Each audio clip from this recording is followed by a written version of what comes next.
A very good evening and thank you for joining GBS News at 9. My name is Stephen George and our sign language interpreter tonight is Paul Mathenge. And now, President William Ruto has dismissed his critics, accusing them of attempting to divide Kenyans along tribal and regional lines. Speaking in Mandaret at the start of his three-day tour of the northeastern region, Ruto said his opponents lack leadership and a clear agenda for the country, vowing that their divisive efforts will not succeed under his administration. President William Ruto has dismissed his critics, accusing them of trying to divide Kenyans along regional and tribal lines. Speaking at Mandera Teachers Training College during his three-day tour of the region, Ruto described his opponents as leaderless and lacking a concrete agenda for the country. He assured Kenyans that their attempts to sow division will not succeed. Na mimi nataka niwahakikishie wale wanajaribu kutugawanya, they will fail and they will fail miserably. Mara wanataka kutugawanya kwa misingi ya kabila, mara wanataka kutugawanya sijui nani wa bara, nani wa pwani, mara wanataka kutugawanya nani wa mulima, nani wa bonde, mara wanataka kutugawanya nani yako na payslip, nani hana payslip. Hawa watu, mimi nawaambia, they have no plan, they have no agenda, they have no ideas, they are leaderless, they have no plan for this country. And I want to promise you that they will not succeed to divide our nation because they have no plan. They want to concentrate on dividing the nation and they will fail. Accompanied by the Deputy President Kithure Kindiki and several cabinet secretaries including Eden Duale of Environment, Ruto reaffirmed his administration's commitment to ensuring the northeastern region receives an equitable share of the national resources. He emphasized that past neglect of the region was over and pledged to accelerate development in the area. Enzi ya Northern Kenya kukaa kama vile sio part of Kenya imeisha. Northern Kenya is as good a part as any other part of the Republic of Kenya. And that is why we must connect electricity, we must connect water, we must connect the road network, we must make sure that the children of Northern Kenya are not treated differently from the children of other parts of Kenya. The president's visit is part of a broader plan to promote equitable economic growth across all counties. His engagements include commissioning development projects and interacting with the residents. Leaders from the region, including Elders Member of Parliament Adan Kainan, have welcomed the tour, terming it crucial for addressing the unique challenges faced by communities in the northeastern Kenya. Hilary Kabila, GBS News. President William Ruto has directed security agencies to take swift action following the abduction of 5 chiefs in Mandera County. The chiefs were kidnapped on Monday while traveling to a security meeting ahead of President's visit to the region. Speaking in Mandera, President William Ruto assured public that government is committed to ensuring the safe return of chiefs and dealing decisively with the militants responsible. President William Ruto has directed national security agencies to take immediate action following the abduction of 5 chiefs from Mandera County. The incident occurred on Monday when the chiefs were kidnapped while en route to security meeting to plan for the president's visit to the region. Speaking at Moi Stadium, Ruto condemned the actions of the Al-Shabaab militants who bypassed security checkpoints to carry out abduction. He emphasized the government's commitment to ensuring safe return of the abducted chiefs and vowed to deal decisively with the insurgents. The president also mentioned that the abduction was an attempt to intimidate him and stop his planned 4-day tour to the northeastern region. Ruto also added that the government will not allow any part of the country to be overtaken by militants and that the security forces had been given clear instructions to address the situation swiftly. Jana, kwa sababu ya kutaka kulete hali ya hofu sehemu hii, ati walienda wakashika machifu wetu. I want to promise the people of Mandera, hawa machifu lazima warudi nyumbani, na hawa wakora na wagaidi na wahuni tutabambana na wao. We have significantly downgraded the ability of the Al-Shabaab to unleash violence to the people of Northern Kenya. And we will not stop at anything until we make sure Northern Kenya is safe like any other part of the Republic of Kenya. Walikuwa wanafikiria ya kwamba wakifanya hiyo maneno walifanya jana, ati ndio nisikuje hapa. Mimi sio ati nimekuja Mandera. Nimekuja na Mandera na mimi nalala Mandera. Na ikizidi naweza kulala tena. Kwa sababu hapa ni Kenya. And I must make it absolutely clear that every part of Kenya is important. And we are not going to cede an inch of our country to criminals and those who want to unleash mayhem in our republic. We will go after them, we will deal with them, and we will eliminate them. The chiefs who were abducted from Wargadud were traveling in a vehicle from Bamba Olwa to Elwak in Mandera South when the abduction occurred. The president, accompanied by the Deputy Inspector General of Police Gilbert Masengeli, assured the people of Mandera that efforts will continue until the safe return of the chiefs. Teresa Tiengo, GBS News. Independent Electoral and Boundaries Commission Selective Panel has announced to begin receiving the names of the interested persons as from Sunday of 9th February before vetting of the interested names of persons setting eyes to be part of the body in charge of the elections. A 9-member committee, which was formed 1 week ago after President William Ruto approved their nominations to the commission, as David Karani reports. The process of the formation of an Independent Electoral and Boundaries Commission officially kick-started on the 31st of January this year after the swearing-in of the new IEBC Commissioner Selection Panel, which has announced for the interested persons to submit their names for vetting before they are approved by the National Assembly. I, Koki Muligrino, having been appointed as a member of the Independent Electoral and Boundaries Commission Selection Panel, do solemnly swear that I will at all times obey, respect, and uphold the Constitution of Kenya. The new commissioners who will be approved to lead this commission will be having a tough task which involves the formation of the new constituencies' boundaries, conduction of by-elections to other constituencies and wards, and the reviewing of the voters' register ahead of the 2027 general elections.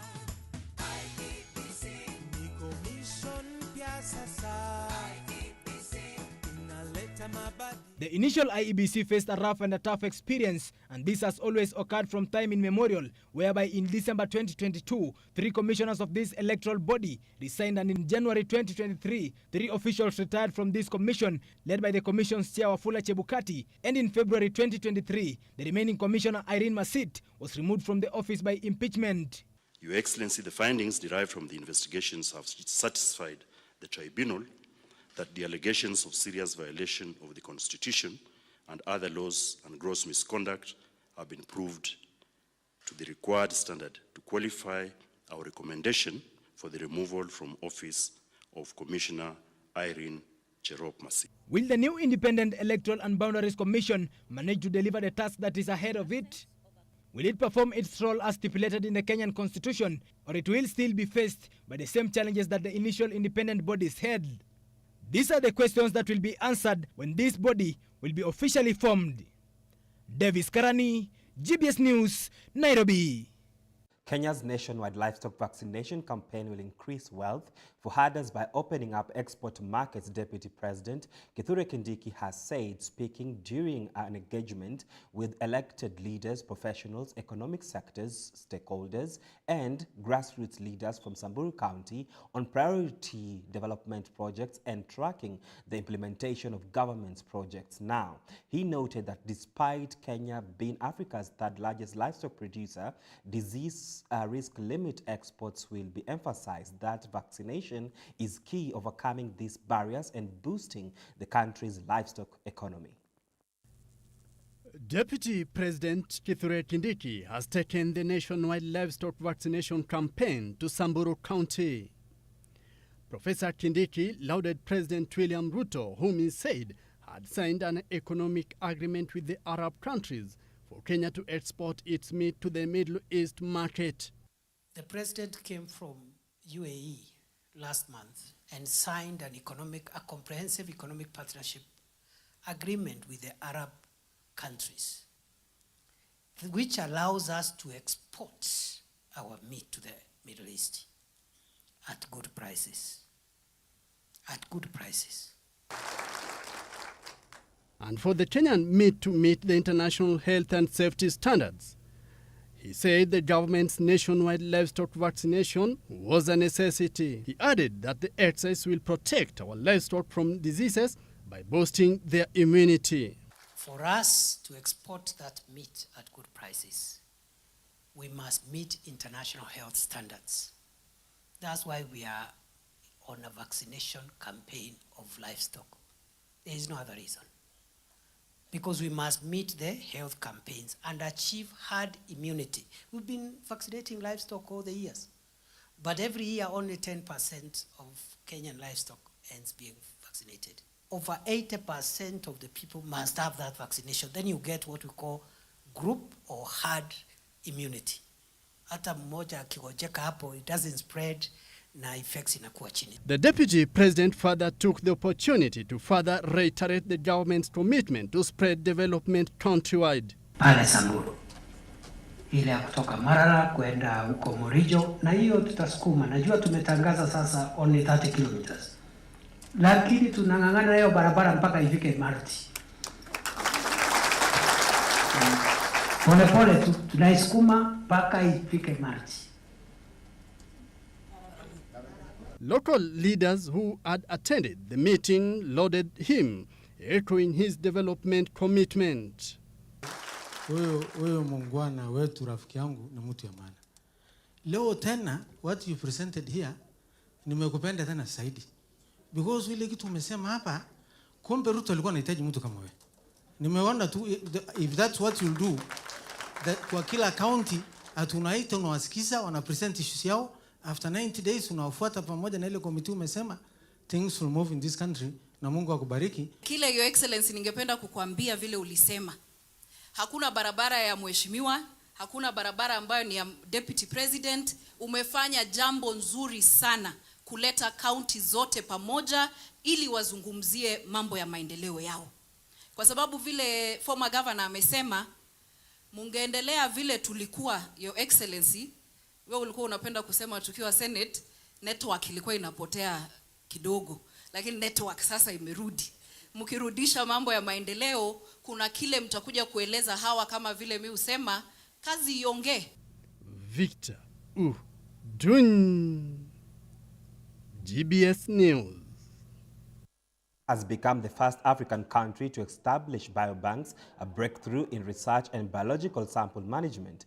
Through the Kenya Accreditation Service, the country is setting global standards in diagnostics, vaccine development, and health research.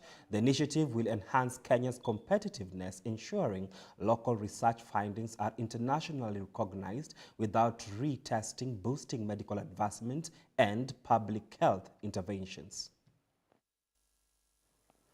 We are taking a short break. We'll be right back with more news. Keep your feedback streaming into our social media platforms at GBS TV Africa. Our SMS line is 21144. Don't touch that dial. We'll be right back.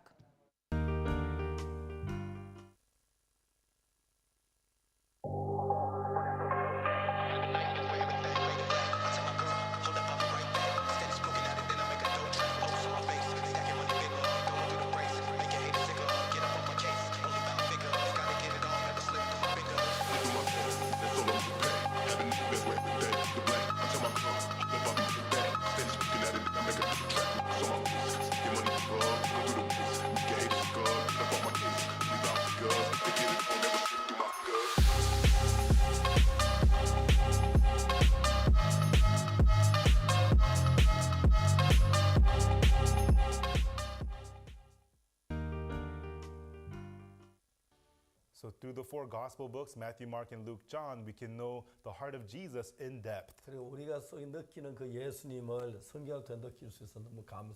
And the Jesus that we can feel him through the scriptures, and I'm very thankful about that. Jesus Christ came to this earth for our sins. He carried our sins. And he was crucified, and he received the punishment for sins. And he was put into the tomb and resurrected in 3 days. This is the gospel that we speak. 예수님께 우리 죄를 위해 죽으신 이야기.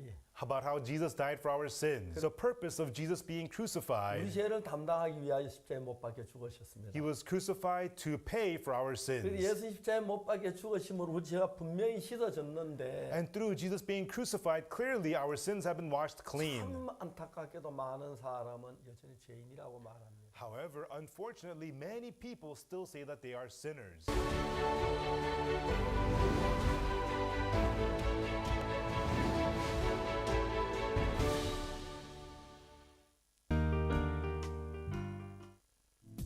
Today, it's that day that I would like us just to have that conversation on monthly matters.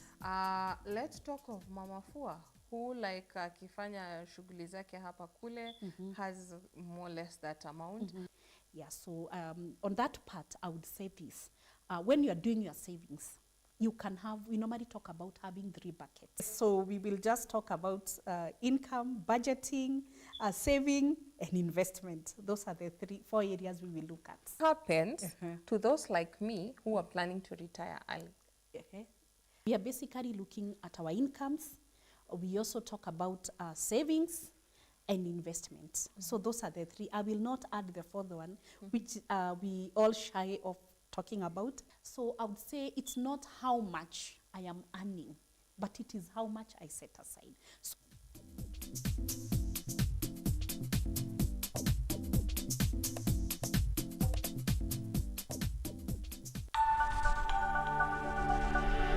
everywhere, GBS. Welcome back. 5 individuals have been arrested in connection with gold scam that defrauded 2 foreigners who are businessmen of over 120,000 US dollars, approximately 15.5 million Kenyan shillings. The suspects, including alleged ringleader Elmaka J. Benjamin, are linked to a fraudulent gold deal involving a large consignment of 550 kilograms of gold. Authorities have seized firearms, ammunition, and other critical evidence following a series of raids. 5 suspects have been arrested in connection to a gold scam that defrauded 2 foreign businessmen of approximately 15.5 million Kenya shillings. The Directorate of Criminal Investigations has identified the ringleader as Lamaka Benjamin, alias Molon Emmanuel, who is purportedly the CEO of Afrex Bridge Connections Limited. The other suspects involved in the scheme are Samson Kibet, Lucy Gitonga, Rose Kambua, and Justin Adhiambo. According to the DCI, the victims were approached by an intermediary who informed them that Lamaka was selling 550 kg of gold and was allegedly stored in a warehouse at Jomo Kenyatta International Airport, awaiting clearance for transport on January 20th, 2025, subject to the payment of 120 USD. Following an investigation, detectives raided the offices of Afrex Bridge Connections Limited and arrested Lucy Gitonga and Rose Kambua, while Samson Kibet, Lamaka, and Justin Adhiambo were apprehended on January 31st and February 2nd, 2025, respectively. During the operation, the law enforcement seized several items including 2 Glock pistols, 96 rounds of ammunition, a pair of handcuffs, and 6 expired mineral licenses. They also recovered a vehicle which led them to Lamaka's residence at Riverside Pearl in Kileleshwa, Nairobi. Additional items found include 3 9mm tracer bullets, 14 smoke grenades, a bulletproof vest, and various seals and stamps. The Firearms Licensing Board has confirmed that Lamaka is not a registered licensed firearm holder. Meanwhile, suspects Lucy Gitonga and Rose Kambua have been arraigned, and investigators have received custodial orders to continue their inquiry, with the remaining suspects scheduled for arraignment on Tuesday, February 4th, 2025. Triza Tiengo, GBS News. Kenya's education stakeholders are urging parents to actively mentor their children to foster interest in science, technology, engineering, and mathematics subjects aligning with the competency-based program. This initiative is crucial as the country prepares to welcome its first cohort of senior secondary school students next year. despite the nation's efforts of a 2024 economic survey by the Kenya National Bureau of Statistics revealed that 65% of the population is under 35, presenting a promising yet underutilized potential workforce. However, the unpopularity of STEM courses poses a threat to Kenya's economic future.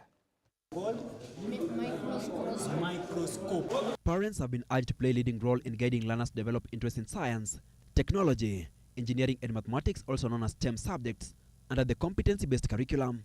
This is according to a section of education stakeholders who observe that the move will play a crucial role in determination of career pathways, even as the country is preparing to usher in the first batch of the senior secondary students next year. Identifying interest, abilities, competencies in learners starts very early, when they are even at home. That's why you hear some parents saying that, you know, my children, they are, I can't leave my phone there. I find that so much has been disorganized. This is as learners try to discover.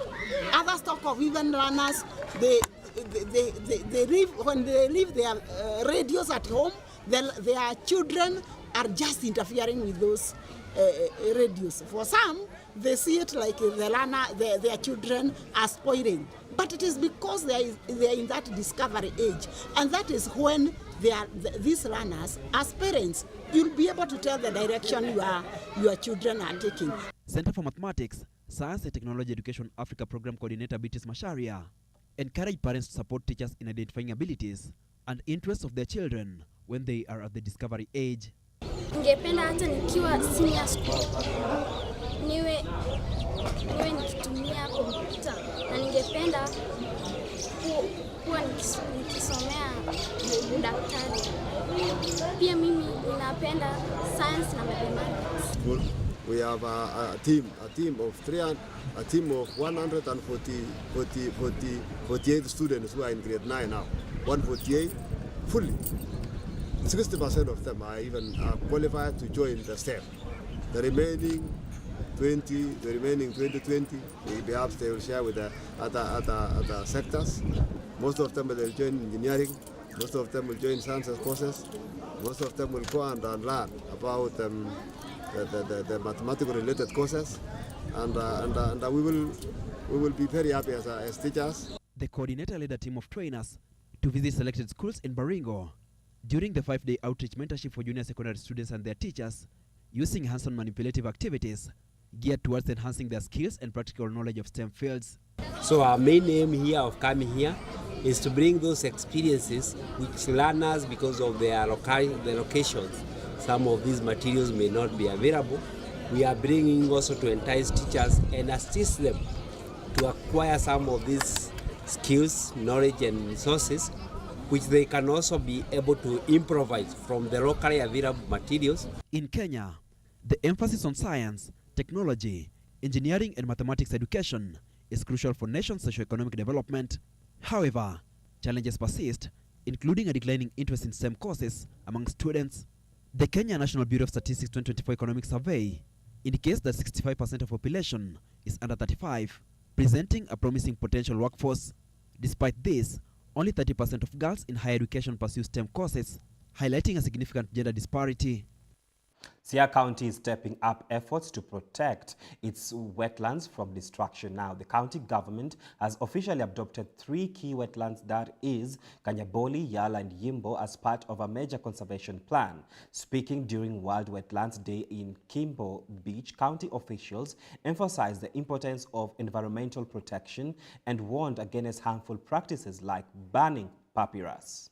Siaya County government has pledged to protect 3 wastelands, Kanyaboli, Yala and Yimbo, from destruction. Speaking at Kimbo Beach during World Wetlands Day, Water and Environment CS Professor Jacqueline Odwal announced that the county will focus on conserving these areas to help regulate the environment. Professor Odwal urged residents to take environmental conservation seriously to combat climate change. She also reaffirmed the county's commitment to restoring Lake Kanyaboli, Africa's largest oxbow lake, which suffered fish loss last year due to dike bursts.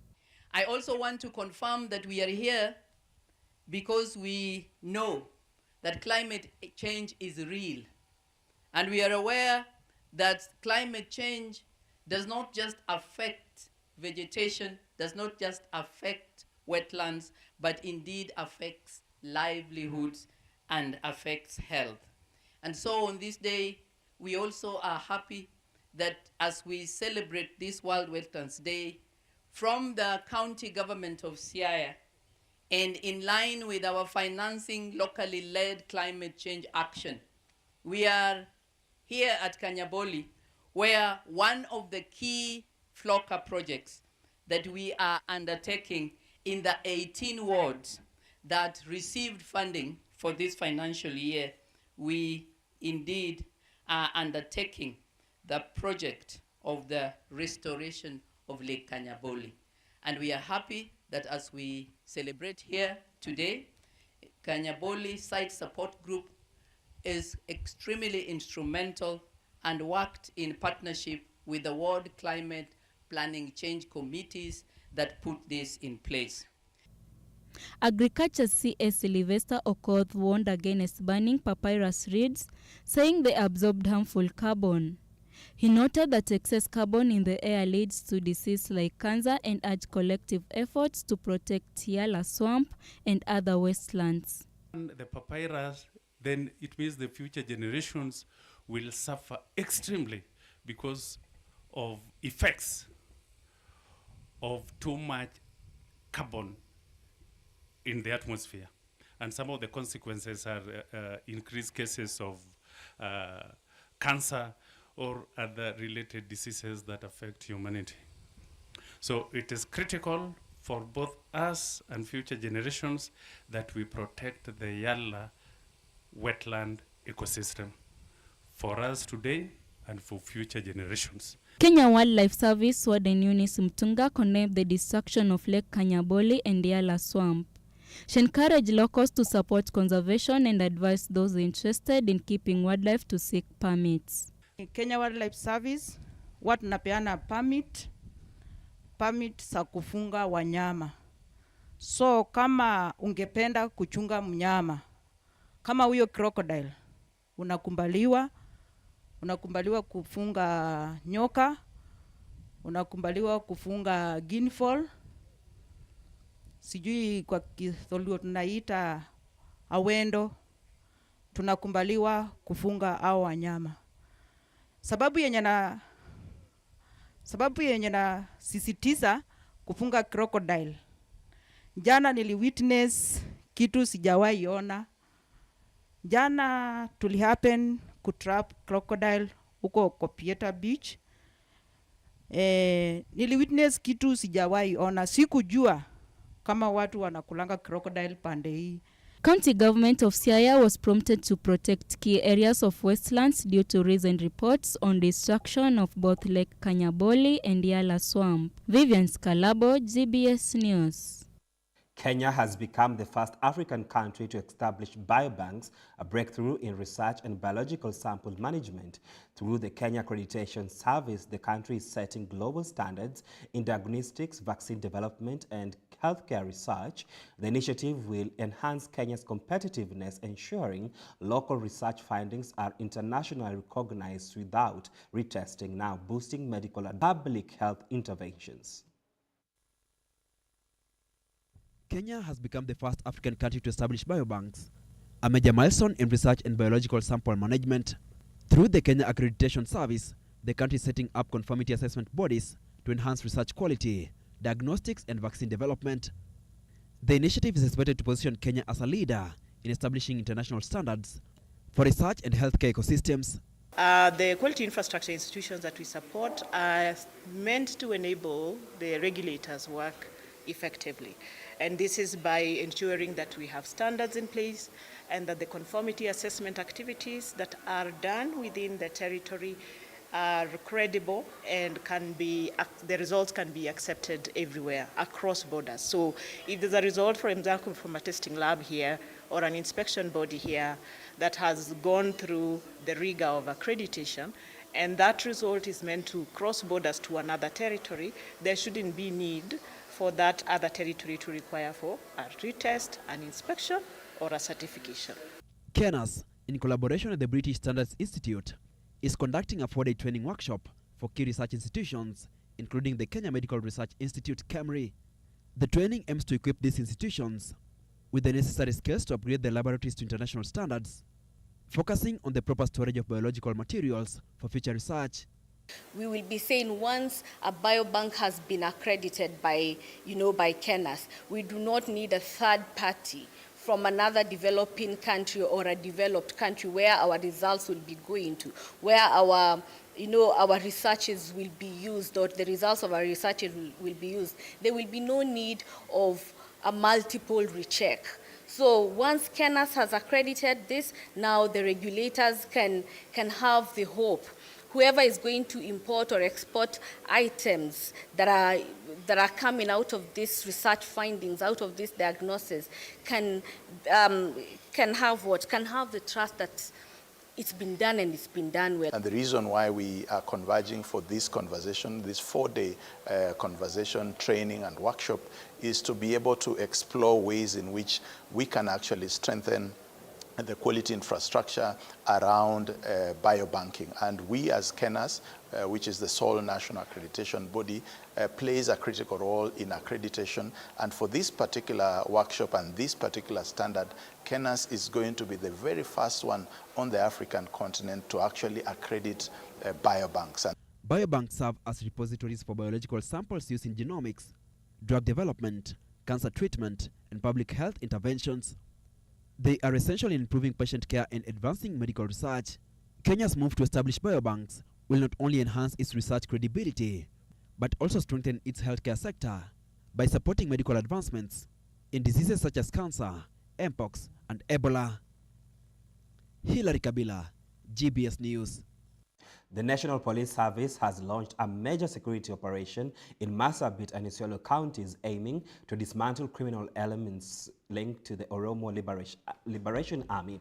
This operation, which comes just hours after the abduction of 5 chiefs by suspected Al-Shabaab militants in the Mandera County, seeks to restore peace and security in the region.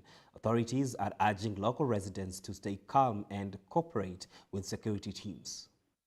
The National Police Service has launched a special security operation in Marsabit and Isiolo counties aimed at ending paramilitary activities in the region. The operation, dubbed Operation Ondoa Jangili, comes hours after suspected Al-Shabaab militants in Mandera County abducted 5 chiefs who, according to reports, were on their way to a meeting ahead of President Ruto's visit to the region this week. Operation Ondoa Jangili is focused on targeting the Oromo Liberation Army, believed to be responsible for a series of cross-border criminal activities, including illegal arms and narcotic trafficking, human trafficking, and illegal mining. The OLA, an armed opposition group active in Ethiopia's Oromia region, is reportedly using familiar and cultural ties between the Borana people of Kenya and the Oromo of Ethiopia to infiltrate and hide with the local communities.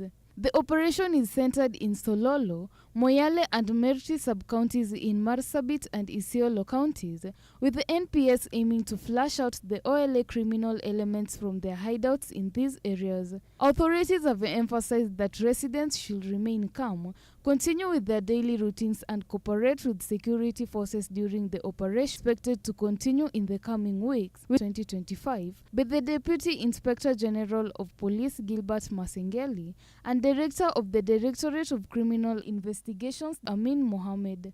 Triza Tiengo, GBS News. Authorities in Kirinyaga County have called for strict adherence to road safety rules following rising tensions between Mira transporters and boda riders along Makutano Embu Highway. Speaking at public sensitizing meetings in Mwea East and West sub-counties, County Commissioner Hussein Aloso stressed the need for unity among road users to curb accidents. He condemned recent incidents where boda riders set ablaze vehicles involving them in accidents, warning that such actions obstruct investigations. Now, Mwea West Traffic Commander Jamila Mohammed noted that dialogue between law enforcement and motorists are reduced reckless driving cases. She emphasized the importance of safety gear for boda riders and urged the public to avoid tampering with accident scenes. Meanwhile, NTSA Representative Njoroge Ngambia reaffirmed that the agency will continue cracking down on unroadworthy vehicles, especially those with illegal modifications. Kenya official Elephantus Mwangi also assured residents of ongoing efforts by fixing potholes and removing road encroachments. Now, Mira transporters are known for their high-speed driving, often causing conflicts with other road users. Now, their vehicles are frequently blamed for accidents, leading to a retaliation from boda riders. In response, Tebere Ward MCA Peter Kariga proposed registering Mira drivers under SACCOs for better regulation. Local leaders and security agencies continue to push for a structured engagement to foster road discipline and prevent further casualties. Tukasema lazima tuweke speed limit. Tukaenda pale juu, tukaweka 40 km per hour. Sababu tumesema hakuna mtu mwingine atakufa mwaya hii juu ya watu wa miraa. Hiyo kitu ingine, gari sio mbaya, mtu mbaya ni yule anaendesha hiyo gari. Na ndio maana bwana DCC nilikuwa naomba, kama watawasinda, munipee ruhusa mimi kama chairman wa bodaboda, nikuje na watu wangu, tusimamishe gari pale, kila dereva tunapiga mijeredi 20, ndio angalau tuwape discipline. Watu wa pikipiki, watu wa miguu na watu wa probox, tuheshimu kila mtu kwa barabara, kila mtu ajue kufuata sheria, sio kucross barabara ovyo ovyo, sio kukimbia speed ile mbaya. Mtu wa pikipiki kuwa na reflector ndio ukuwa unaonekana. Na kama kuna kitu inaweza fanyika, tafadhalini mimi naomba tufuate sheria, sababu makosa inaweza fanyika, na ikifanyika tusichukue sheria mikononi tafadhali. Kuna sheria na kuna mambo mengi ambayo inafuata kutoka hapo hiyo mambo ikifanyika. Kwa hivyo mkichukua sheria mikononi mwenu, mnakuwa mmeharibu process ya sheria yenye inaweza fuatwa ili kila mtu apate haki. Manake hii barabara kutoka Embu mpaka Makutano is a very busy road. Naona imekuwa very busy, na pia tumeona ajali imeanza kuongezeka. Haswa tunasikia ajali ambayo imetokana na specifically gari ya miraa bodaboda, gari ya miraa bodaboda, gari ya miraa bodaboda. Kwa hivyo tumesema, wakati nilipanga kuja hapa leo, tulipanga tukiwa na kamati yangu ya usalama ya county ya Kirinyaga, na nimeweza kuongea na county commissioner wa Embu, nimeongea na county commissioner ya Meru, na nikaambia hawa waongee na wafanyabiashara ambao wanatoka kwao wa miraa, wale ambao wana magari waweze kuongea na madereva yao. Jinsi unavyoona wale ambao wanatumia barabara hapa ni wengi, kwa hivyo tukiweza kuheshimiana na kuzingatiana, tutaweza kutumia hii barabara na iwe kwa manufaa kwa kila mtu ambaye yuko hapa. It is time for us to take a short break. Keep your feedback streaming into our social media platforms at GBS TV Africa. Our SMS line is 244. Don't touch that dial. We'll be right back. Hello everyone! Welcome to Fun, Fun, Fun. Alright class, friends, do you know what we're going to make today? Yes, we're going to make a star. Now let's begin our class. Time to make. First, you're going to fold your paper into triangles.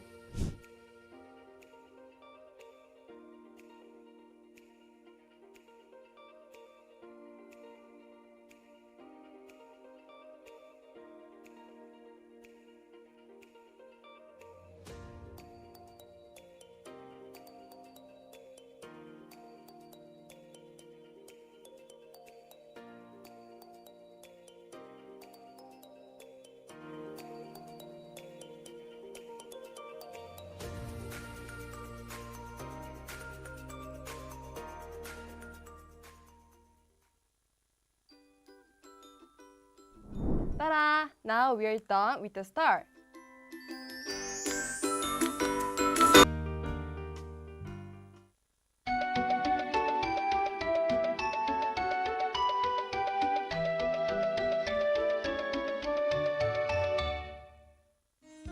How to avoid food poisoning. Tips to prevent foodborne illness. You'll need sealable containers, a cutting board, antibacterial soap, lemon juice or vinegar. Step 1. Check the dates of the food products before buying and before cooking. Step 2. Store food in the recommended temperatures to keep them fresh. Step 3. Discard any food that smells or looks questionable. Step 4. Separate meat and vegetables at storage. Step 5. Use plastic chopping boards and not wooden ones.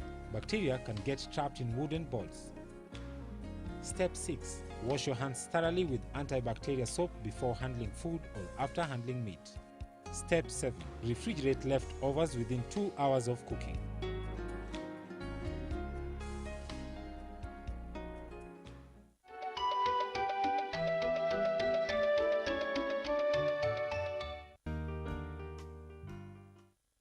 And the question of the day is, can you survive without internet? Ngumu, plus kuachilia hizo story tu zote zikupite ni ngori. Niwaambie ukweli. Like hii ni kama kuambia mtu mwenye alikuwa amezoea kushindana nguo, mwambie toa nguo ushinde uchi. Hiyo huku atriki kwa sababu sasa like ilikuwa imekuingia kwa kichwa kabisa. Mimi nimesomea day school na nimeocha. So kukuwa na simu hadi ni ile katururu, si smartphone, ni ile katururu. Sasa unaweza kaa holi ya bila simu. Kuspend hii most of the time kwa simu. Also you need to run skills. So nilikutana na later hapa nikakuwa player huko. And then I started learning skills. Okay. Digital skills. Yes, hadi siku mbili haiwezi. Kwa wiki naachilia hata kama ni siku mbili ama sometimes na extend to wiki nzima. Napata shiki simu yangu.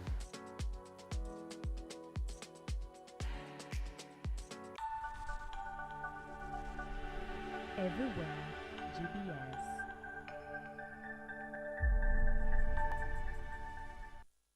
And welcome back now to international news.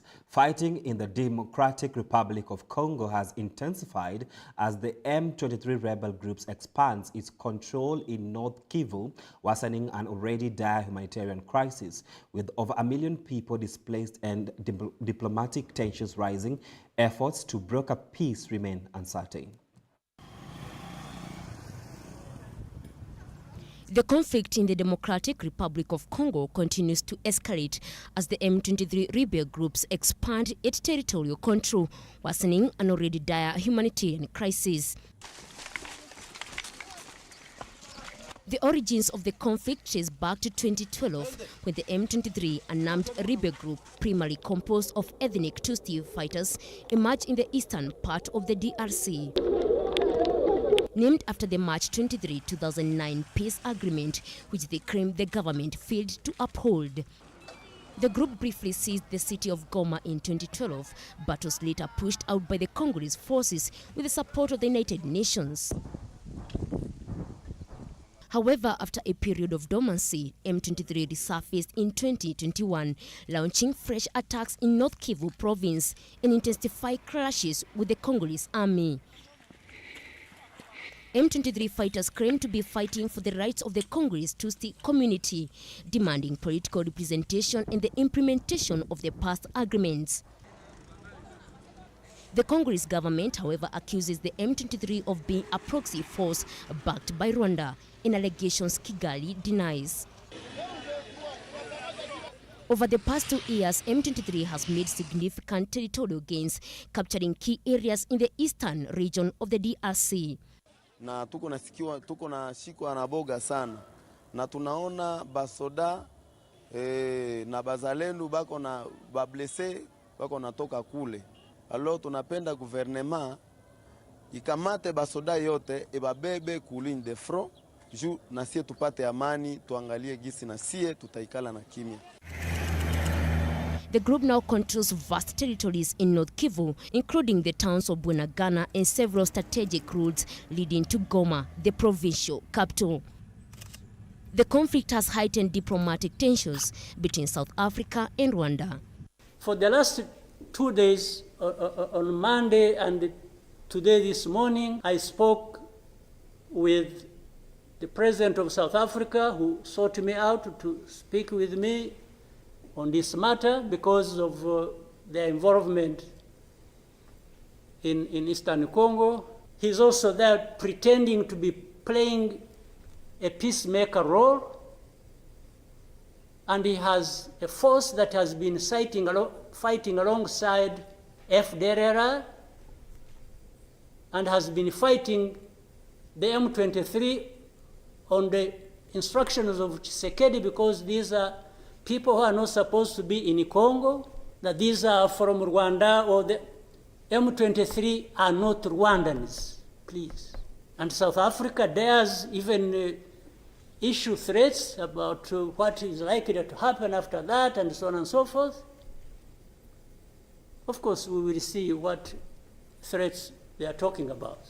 Despite multiple ceasefire agreements and diplomatic efforts led by regional bloc, M23 has continued its advances, further destabilizing the already volatile region. Summit called for the immediate dispatch of ministers of defense, chiefs of defense, and troop contributing countries to DRC to ensure the summit DRC troops are safe and facilitate immediate repatriation of the deceased troops and those who are injured. The conflict has triggered a severe humanitarian crisis, displacing over 1 million people. Thousands of families have fled their homes seeking refuge in overcrowded camps with limited access to food, clean water, and medical supplies.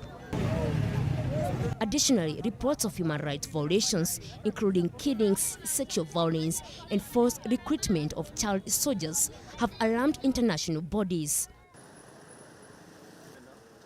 As the M23 strengthened its hold in eastern DRC, the international community watches closely, urging all parties to seek a peaceful resolution. Will diplomacy bring an end to the fighting, or will the violence continue to spiral out of control? Only time will tell. Paris Kigo, GBS News.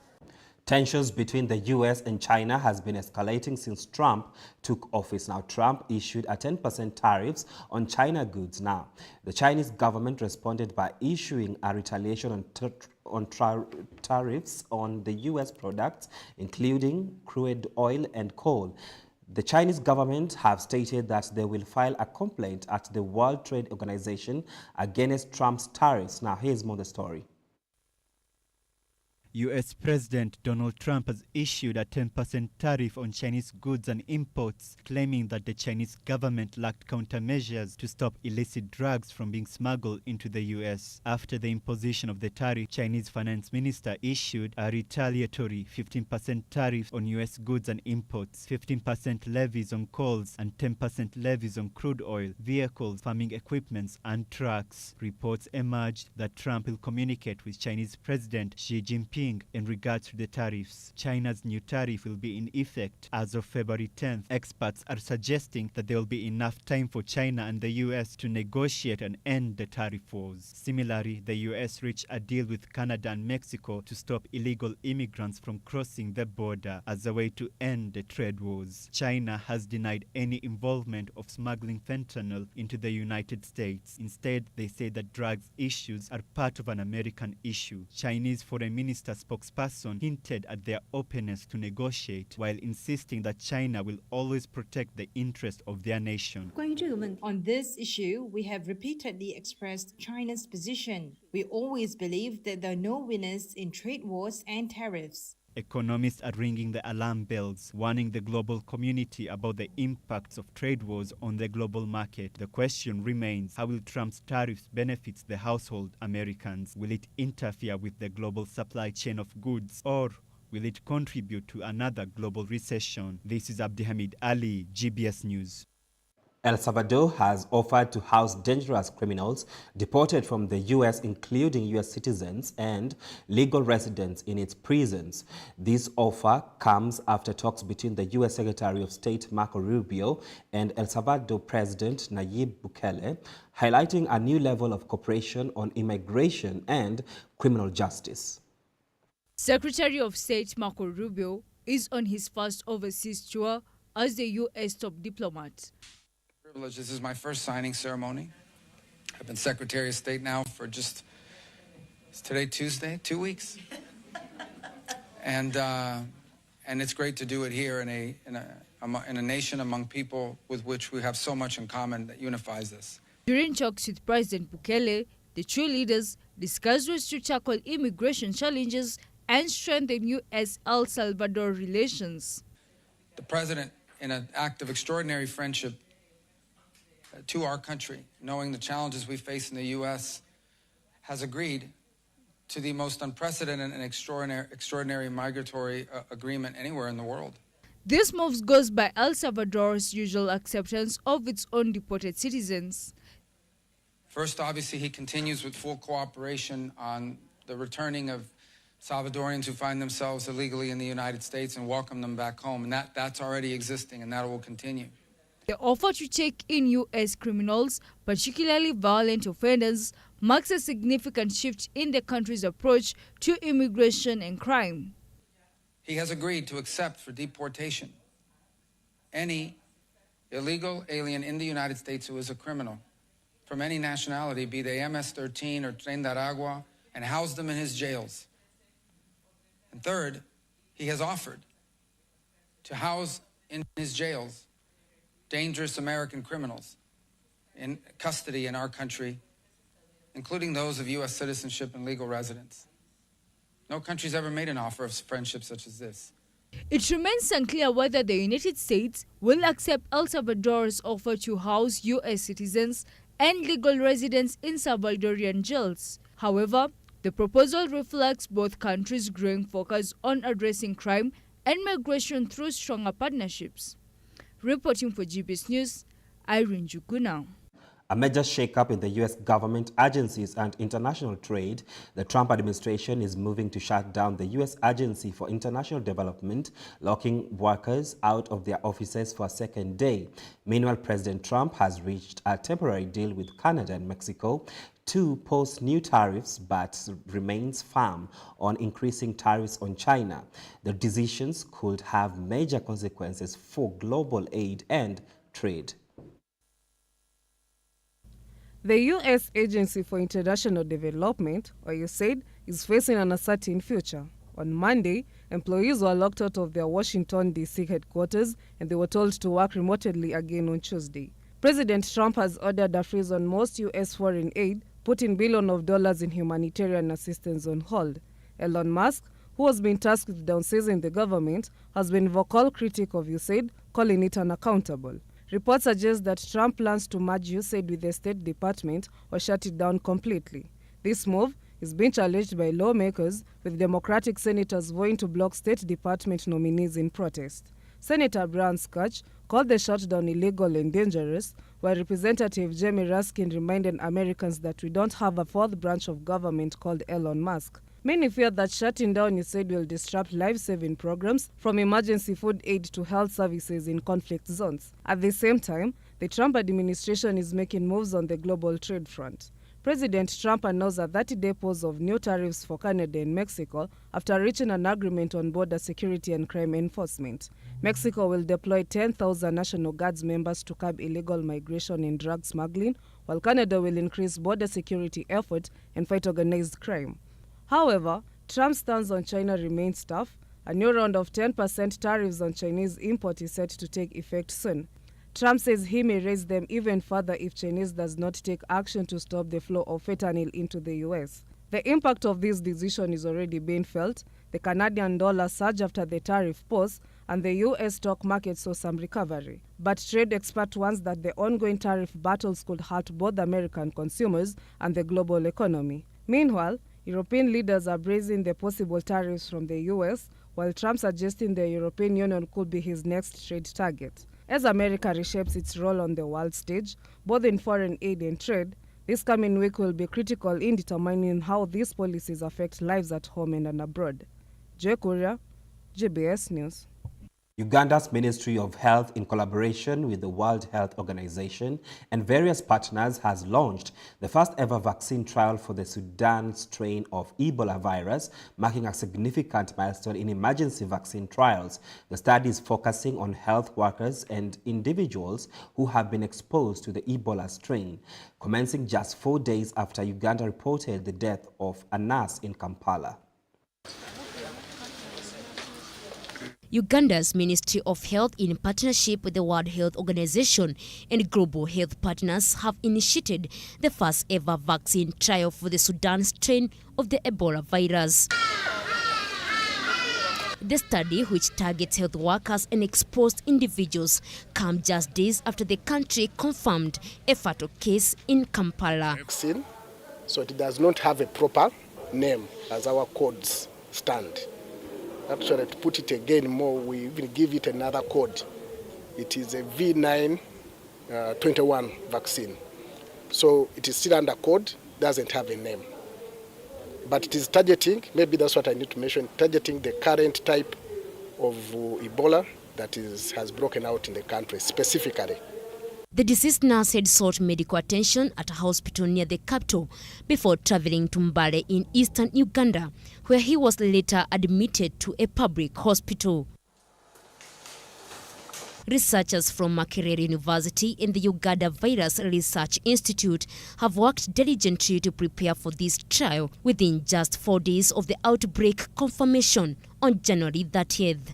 This trial is the first to evaluate the clinical effectiveness of vaccine, specifically targeting Ebola caused by the Sudanese virus. This J&J vaccine aims at prevention, so it's primary prevention before you have contact at all. Yes. And the other difference, as I said, it has 2 parts. So you're given the first dose, and 56 days later you get another dose, which boosts your immunity. So hopefully it works for a longer time. In 2022, during a previous outbreak of Ebola from the South strain in Uganda, a randomized protocol for candidate vaccines was developed. The Ministry of Health has identified at least 234 contacts related to this outbreak. Health authorities have access to over 2,000 doses of candidate vaccine for the Sudan strain, although the manufacturer has not been disclosed. Uganda has experienced several Ebola outbreaks, including a significant one in 2000 that resulted in hundreds of deaths. The detection of Ebola in Uganda adds a series of viral hemorrhagic fever outbreak in the Eastern Africa region, with Tanzania declaring an outbreak of the Ebola-like Marburg disease last month, and Rwanda announcing the conclusion of its own Marburg outbreak in December. Peres Kigo, GBS News. Israel's Premier Benjamin Netanyahu is expected to meet U.S. President Donald Trump at the White House later today. Netanyahu will be the first official leader to visit the White House since Trump was sworn in last month. The meeting may focus on key issues affecting Israel, Gaza, the occupied West Bank, Lebanon, Iran, and Saudi Arabia. Abdi has more. Prime Minister Benjamin Netanyahu is expected to visit the White House today to meet with U.S. President Donald Trump at Eastern Standard Time. Netanyahu will be the first leader to be hosted at the White House since Trump was inaugurated on January 20th. His visit comes at a crucial time. The ceasefire between Israel and Hezbollah is about to expire, and Israel's credibility in the global community has declined. Gaza and the occupied West Bank are the main talking points. The ceasefire in Gaza seems more fragile than ever.